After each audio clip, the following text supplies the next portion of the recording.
All right, so we're going to be making an etching. I've got a sample etching right here. So etching is a process where we scratch into a plate and then we add ink. The ink goes into the scratches, then we wipe the surface clean and then print the ink from the scratches onto a piece of paper. Being a printmaking process, we do need to print any writing backwards. So if you want to include any text in any of this, or if you're using a reference photo that has text in it, you want to flip the photo before you start working on this, because it's going to go on the opposite way. So anyway, it'll reverse any writing. So reverse your writing if you're writing, reverse your reference image if you're using a reference image. So yeah, basically we scratch into, we're going to be using a plastic sheet. And then where we scratch, it's going to print ink. Where we don't scratch, it's not going to print ink so much. So here's one I've got here with a sock puppet. And we're going to be doing a new one today of an octo in a hoodie. This is actually a sculpture I made, and I photographed it to use as my reference. I figured it would be good and fitting. So we're going to be using a plastic sheet for this. These plastic sheets have a protective coating on them that make them really cloudy and hard to see through, and we don't want that. We want to be able to see right through it. So our first thing we're going to do is remove that protective coating. It generally works best if you start at the corner until you get a little bit of a peel. Once you get it peeling just a little bit, it's pretty easy to get off. Once the plastic protective coating is off of here, you want to be really careful with your plastic sheet because it can scratch, and that's potentially going to affect your print.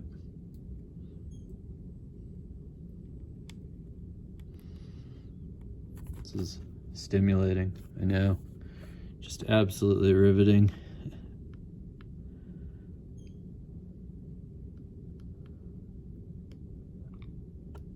Ugh.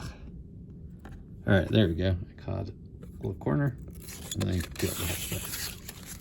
All right, so once both sheets of plastic are off, it should be pretty clear. Okay, so my printed area is a little bit bigger than my plate, so I'm gonna have to figure out what area I want to do here. That looks pretty good to me. I'm gonna go ahead and take a pencil and just kind of mark the top and bottom of this, just in case I need to get it realigned later. Then I'm also gonna take a piece of tape. This is tricky because I've got it on an incline. If I let it go, it's gonna slide. A little piece of tape and tape it on. I'm gonna do one on each side. I don't want to cover up anything important with the tape, so I don't want to do it right in the middle because I need that later. Cool, that'll work. All right, let's adjust the camera a little bit. All right, so I have multiple tools I'm going to use for this project, and you can use all sorts of different stuff. But my main tool I'm going to be using is this bad boy here, this engraving needle. It's got some protective rubber ends. I'm guessing yours may not have protective rubber ends by the time you get to them, but maybe they still do. We're going to pull those off. It's pretty sharp. You do want to be careful with it. It could probably poke you pretty good. And what we're going to do with this is we're going to use this to scratch into the plastic sheet here. So I'm going to start off just by kind of getting the basic outlines of what I'm seeing here. So the idea here is we're trying to figure out how we represent what we see using lines. So we just want to kind of look at the actual photographic reference, and we think, like, where would I put lines in this to capture this image just using linear elements? So as you can see with this, the engraving is really good at printing lines, but it can't really do like large areas of tone. Any tone you want to apply is going to need like hatching and cross hatching. So when you're applying the hatching and cross hatching, you might want to think about also using cross contours when you shade, kind of curving around the forms when you do your shading to help define some of that form a little bit as well. So anyway, I want to start probably by getting my outlines and my contour lines. So kind of think about any important lines or edges that you want to capture. Just start scratching those into the sheet. These needles will work really well. You can really just use anything that is sharp enough and hard enough to scratch into the plastic. It'll work fine. You could use a nail. You could use probably a needle. You can use any of the scratch board tools. I might use a brush a little bit on here, a wire brush.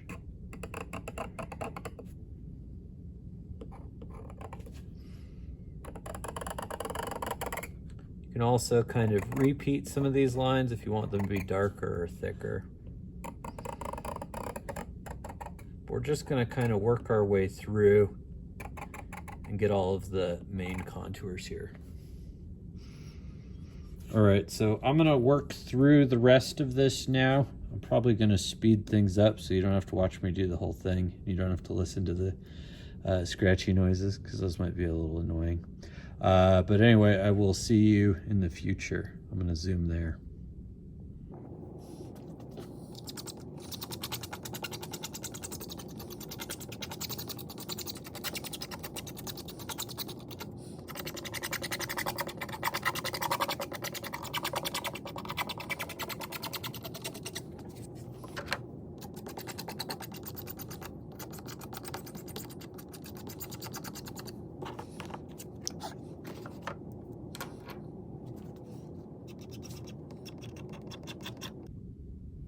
You can check your progress throughout the project by folding up your reference image and putting this on a black sheet of paper or something dark.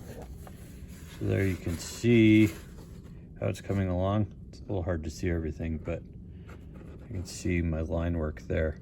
So I want to thicken this up. I want to start by getting all my contour lines, and then I'm going to move into the hatching and cross hatching. So you can see I've done a little bit there, just a little bit of hatching, a little bit of hatching to the dark values. So anywhere where I've got kind of dark values going on, I'm going to start adding hatching and cross hatching. I'm also going to probably start thickening up some of those contour lines, start scratching back into them, maybe looking for some larger tools to scratch into them with to thicken them up a little bit, make them a little more bold and strong. All right, I'm gonna work on it a little bit more in fast motion, and I'll be back with you.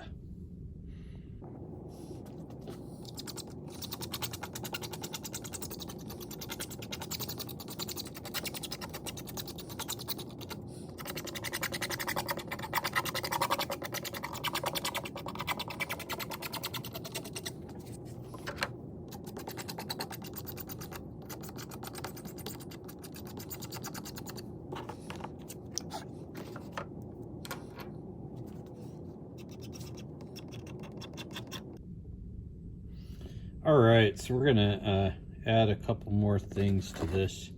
So I've got a variety of tools that I'm gonna be using here. So I've got kind of my design pretty much laid out, and I've started adding the shading to it as well. But I want to talk about a couple of the different tools we've got available to us. So let's take a look at what I've got.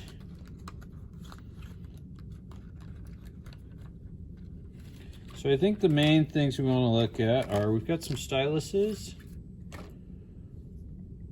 Got this stylus here. This stylus has kind of a thin point at the end. This is good for doing thinner lines. And this one is similar. It's got kind of a thicker point for doing thicker lines. So I'm going to take these guys here and I'm going to go in. I'm going to kind of just thicken up the contour lines that I want to be a little bit bolder. Just kind of work through and do that. Since this is all going to be lines, I want some of the lines to stand out and be a little stronger and thicker. So I'm kind of using that to encourage the bolder, thicker lines there. Another thing we should be mindful of here is when we scratch into the surface, let's see, this is from the side, there's going to be a little gouge like this, and then we kind of put ink on top of it, cover the whole plate in ink. This is like a side view. Then we wipe the ink off, and what we hopefully end up with is just some ink down in the gouge. However, if these gouges start to get too wide,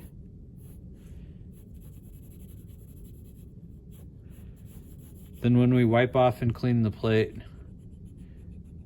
some of this ink starts to come out. So we don't want the scratches to be too wide.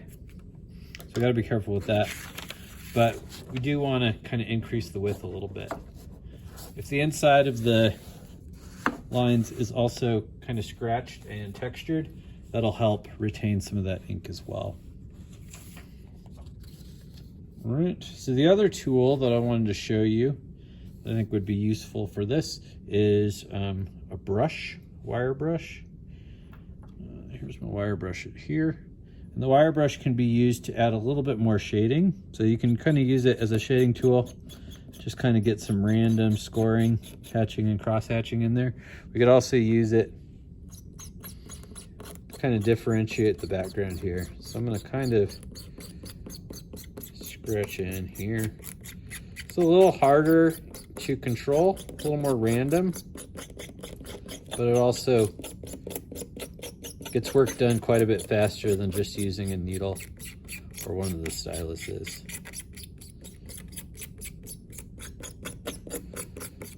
So I might just kind of scratch up the whole thing for the background here using the wire brush. All right, so those are the different tools you've got. This one, needle, really sharp and good for scratching, really makes it easy to do. I find that if I'm pulling the needle towards me, it scratches better than if I'm kind of moving sideways or up with it. So you kind of want to pull it towards your hand. I find that those strokes are easier to do. And then these styluses can be used for widening the lines. The wider the point is, the wider that line's going to be. And then the wire brush here.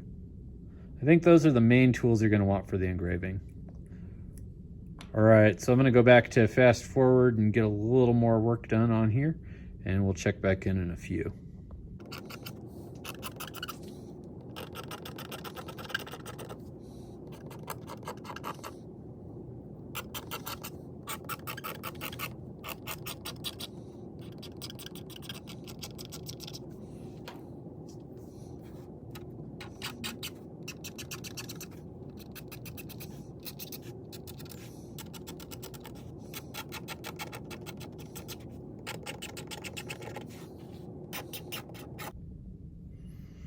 All right, at this point, things are starting to look pretty good.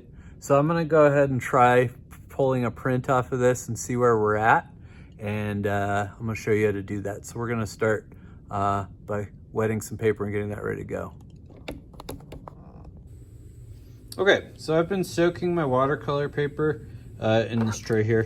The important thing with it is you wanna make sure you've got water between each slice. You don't want them stuck together with the dry area in between. So you want to kind of put them in one by one, let them float kind of evenly. After they've been soaking for a little while, we're going to pull them out and we're going to stick them just in between some pieces of watercolor paper to dry. We want the water to be or the paper to be imbued with water, so we want it to be a little damp. We don't want it to be totally wet. So we're going to leave it in there and get it out when we're ready to print. So let's go ahead and ink up. All right, so now we're gonna ink this up. So I need ink. I got a little palette knife. This is a mat board scrap, and I've got a wiping fabric here. All right, so let's get started. What I wanna do is I wanna open my ink up, take a little bit of ink, and we'll put it out on this board. This is a designated ink rolling board. We usually use it for rolling for block prints, but it'll be fine for this too. I'm gonna use this, and I'm gonna use one of the edges as kind of a little squeegee. And I'm gonna use that to squeegee ink onto my plate, thusly. I wanna get the whole plate all covered. Then we'll use the wiping fabric. The wiping fabric can't really be cleaned. It just kind of gets loaded with ink until it's ready to be thrown away. So we want to limit the amount of ink that we wipe up with it. So we want to limit the amount of ink we're applying to our plate here and not use too much more than necessary. It also helps cut down on expenses. So the squeegee is going to spread the ink out. It's also going to push it down into the cracks we've made.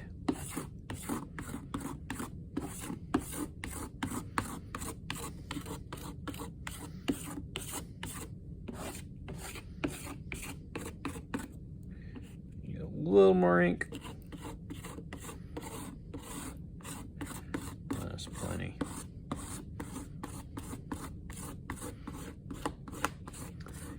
The other thing we're really trying to do as much as possible during this process, is also quite tricky, is keep our hands clean. And try not to get ink on our hands. I'm gonna try not to get ink all over the table. It's really tricky. But cleanliness is one of the things that definitely sets good printmakers apart. Working with printmakers as a painter is freaky. They are super fastidious and neat. Whereas in my experience, painters kind of pride themselves on being messy a lot of the time.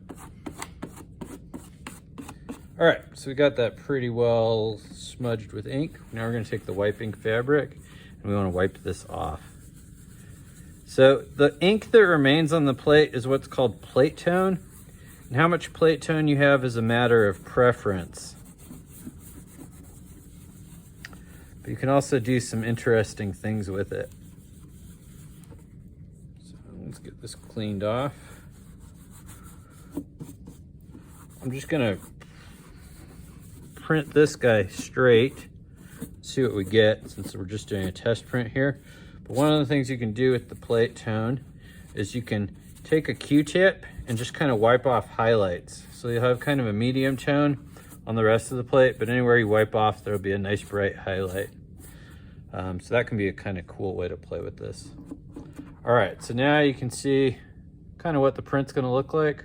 We're gonna go ahead and run it through and print it. All right, so I've got a little guide sheet here on the press.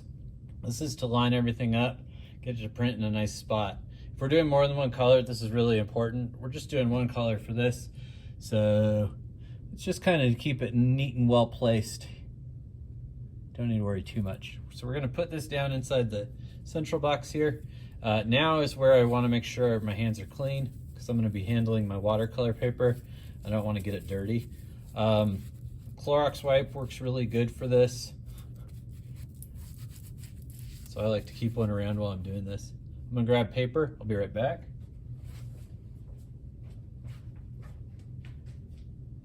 I'm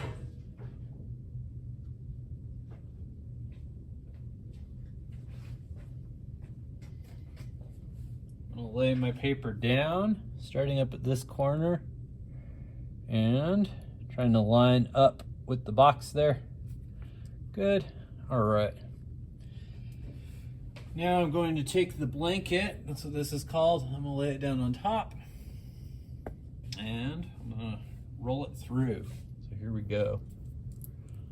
I'm gonna use my hand to kind of hold this in place until the roller starts biting onto the paper and the plate and everything, because that stuff can kind of shift and get unaligned. We want to avoid that.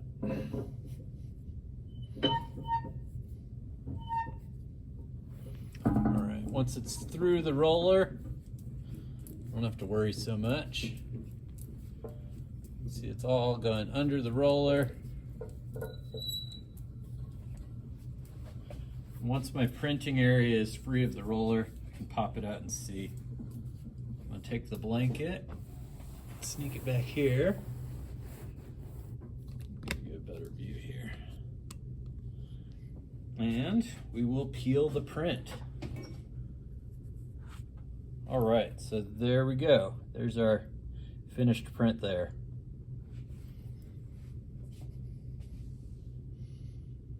At this point, you can put another piece of paper on top and run what's called a ghost. A ghost is just using the residual ink in the paper. Let's actually try a ghost real quick.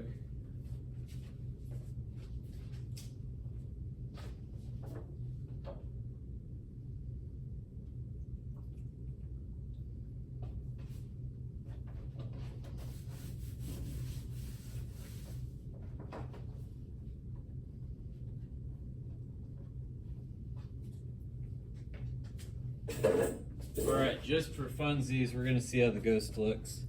So same idea, I'm gonna square this up. I don't know if you can see that.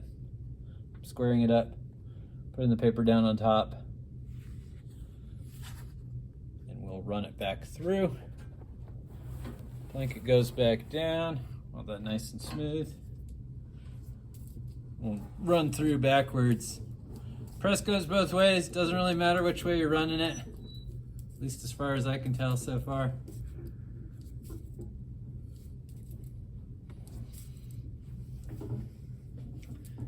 The ghost is going to be a lot lighter because you're just using the leftover print or the leftover ink from the first print.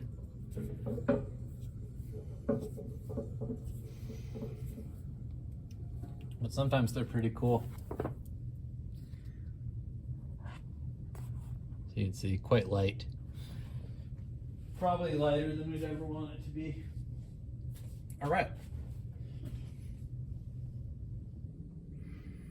All right, we want to be good about cleaning up our ink. So ink's pretty expensive, so if we can, we want to try to scoop as much of it back into the jar as we can. We can just use a palette knife for this. Not too bad. This guy can just be thrown away when you're done.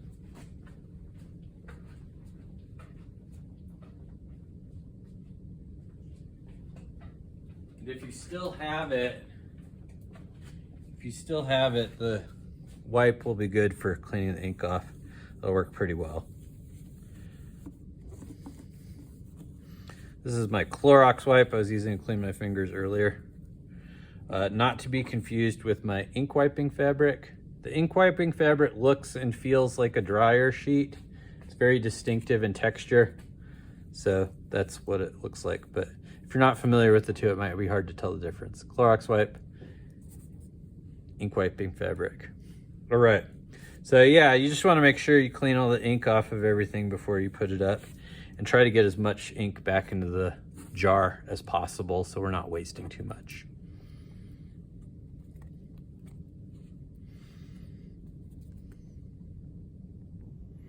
All right, so let's see, we can see that pretty well. So this print looks pretty solid to me. I think I kind of want to darken up here, get a little more shadow in there, so I'm going to rework that area. I might thicken up some of these contour lines a little bit as well to define some of those. And when I print next time, I think I'm going to use a Q-tip to wipe these highlights out a little bit, get a little more highlight in there. So you can mark that up if you want. I'm actually going to take a dry erase marker and just kind of mark some of the things I want to hit again on here. Then I'll go back in and try to add to some of that. So I think it's a really good practice to kind of do a test print partway through your plate design process, and then actually like work on the plate again. Put some more work into it, develop it a little bit further, because I feel like this is a decent print, but there's definitely some room for improvement. Sometimes you don't really see what areas would be good to improve until you actually pull a print from it, and then you have a better idea of what you need to do to move forward. So I'm gonna add a little more darkness here, thicken up this line a little bit. But I feel pretty good about most of this. So I think I only have a couple minor changes to make, but most of it is pretty solid here. All right, So I'm gonna go back in, add a little more shading here, thicken up some of these lines, and then I'll reprint it. Again, like I said, I'm gonna pull those highlights out when I reprint. But we're pretty close to, I think, being good on this.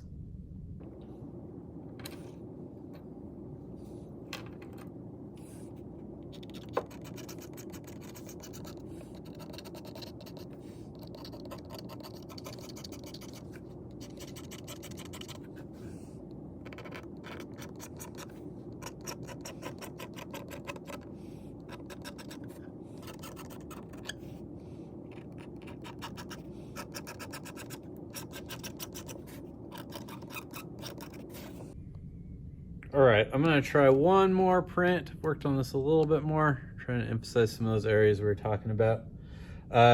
So yeah, let's ink it up.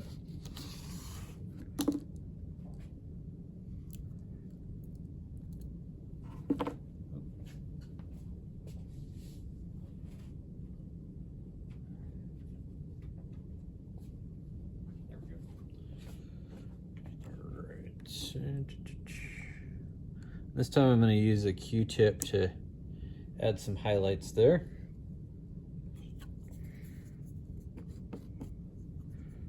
Again, we start by inking it up with the squeegee. Put a little bit of ink on the plate there. Use a plastic sheet or a glass palette if we got that. A lot of the printmaking studios will have big glass tables for doing the ink on.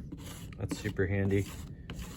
But you don't need it if you're doing a small time operation.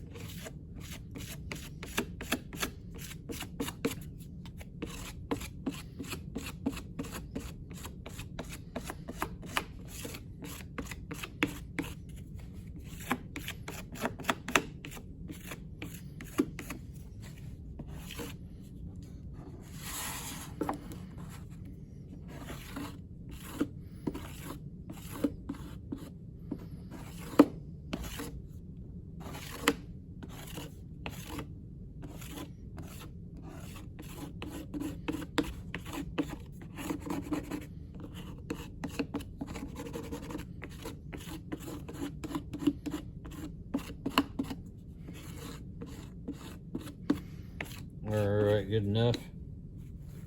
Take the wiping paper or fabric.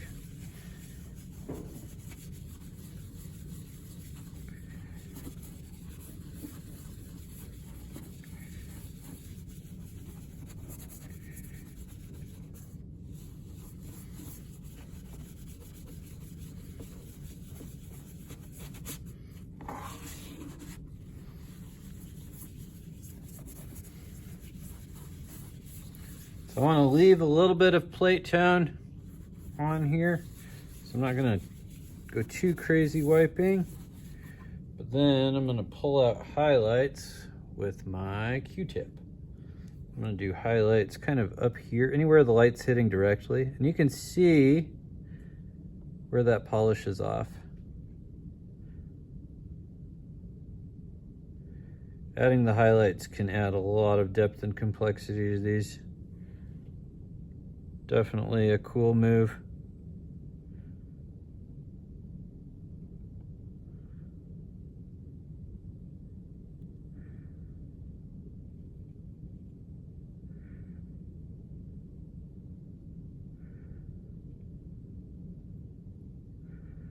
The challenging part to doing this is being consistent. With printmaking, we generally want to make our prints consistent so that they look more or less the same every time we do it.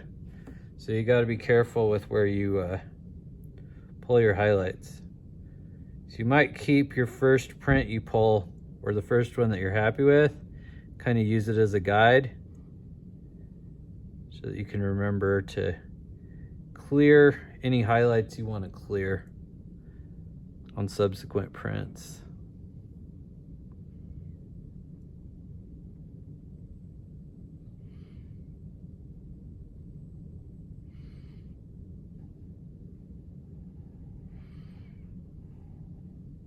Be sure to rotate that Q-tip head. Remember, you got two sides. So if you want any real intense highlights, maybe save some clean Q-tip for that.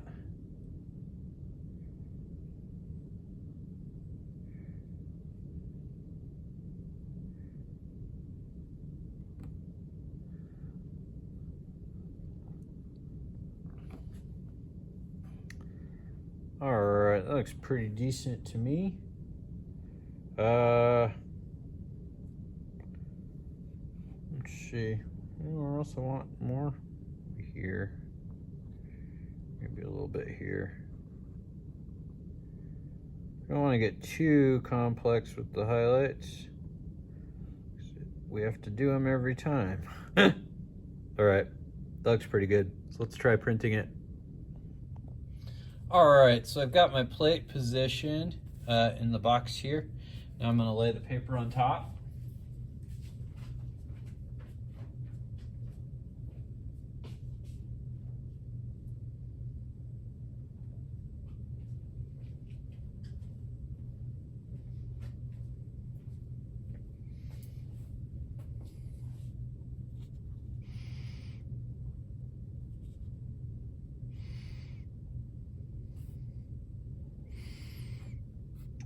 Okay, paper is on. That looks lined up enough. Lay the blanket down and crank it through.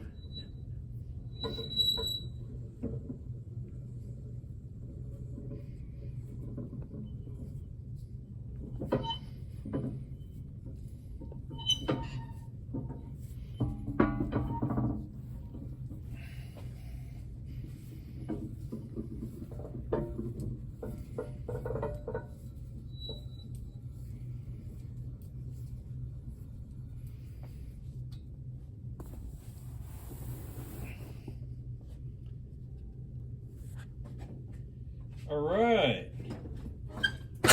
there we go. A little bit darker, pretty good. Let's get a shot of that. All right, so there we go, looking better.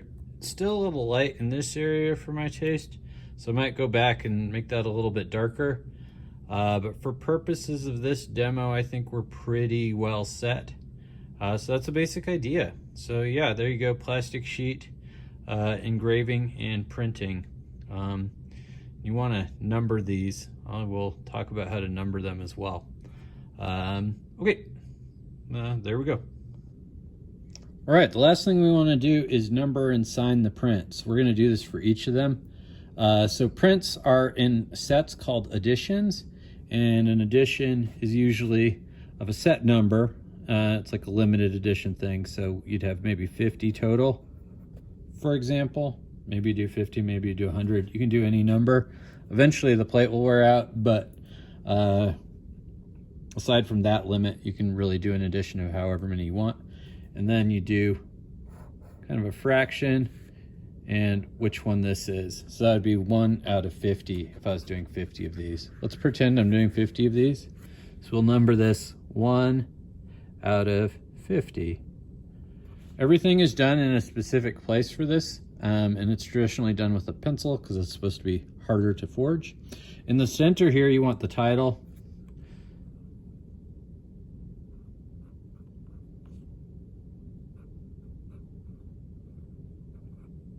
I'll call this Octo Hoodie. And then over on the right-hand side, you will sign. And you can also do the date. All right. So this is how the layout traditionally goes for printmaking. The editions are really important for prints because oftentimes prints will be limited edition, so their value is directly tied to how many are in the run, as well as the placement of the specific print. So yeah, that's how you do it. And I think that is like most of how you do an engraving. So hopefully that's helpful and useful to you. Plastic sheet engravings are a great way to do engraving work without having to worry about metal. I think they're a little less durable, but they work pretty well, pretty easy to carve, and you get pretty decent results out of them. All right, thank you very much for watching, and we will talk to you later, I'm sure. Bye.